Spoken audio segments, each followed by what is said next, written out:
Welcome back to the Dr. Jeffrey Tauth Heart Talk Show.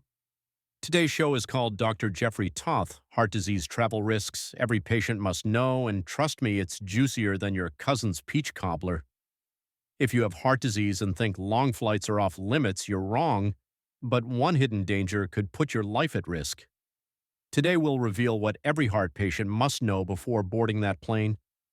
Buckle up, because this information could literally save your life at 30,000 feet. Let's talk about something that sounds scarier than it needs to be, but is scarier than most people think: deep vein thrombosis. Now DVT strikes 1 in every 1,000 long-haul passengers. That might sound like pretty good odds until you realize that if you have heart disease, you're facing 3 times higher risk due to compromised circulation. Yep, entirely true. I can't make this stuff up.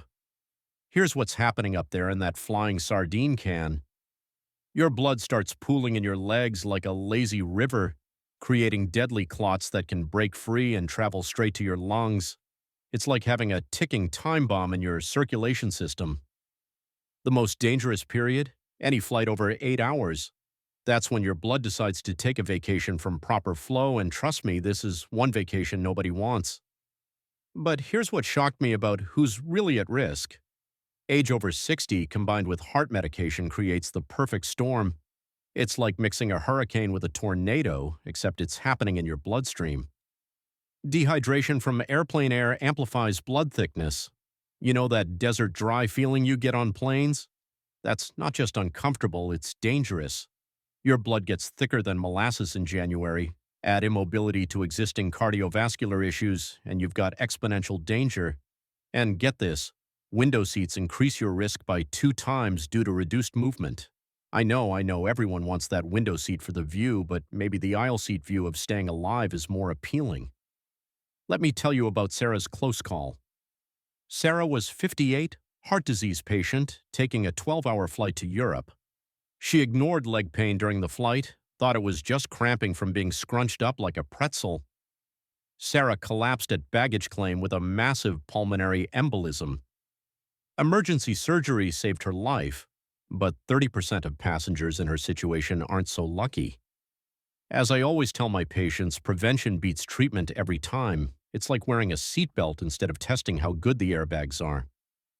Here's your flight survival strategy, and I want you to write this down because your life might depend on it.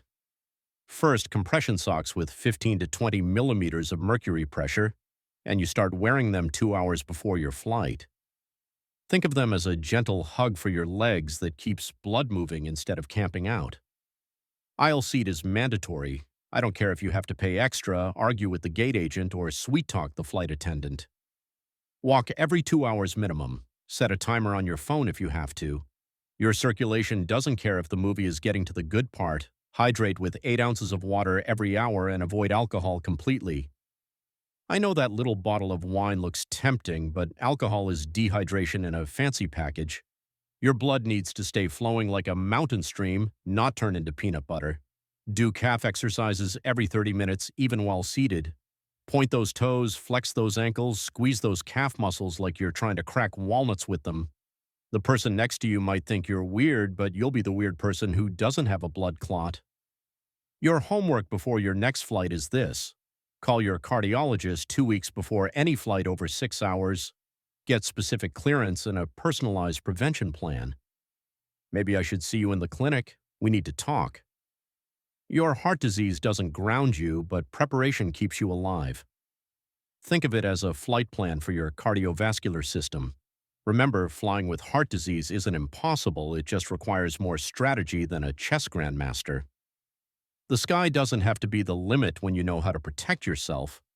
Safe travels means smart travels, and smart travels mean you get to enjoy that destination instead of seeing the inside of a foreign hospital. This has been the Dr. Jeffrey Tauth Heart Talk Show. Until next time, stay healthy, and remember, if you're looking for answers, check out drjeffreytauth.us.com. Later, y'all.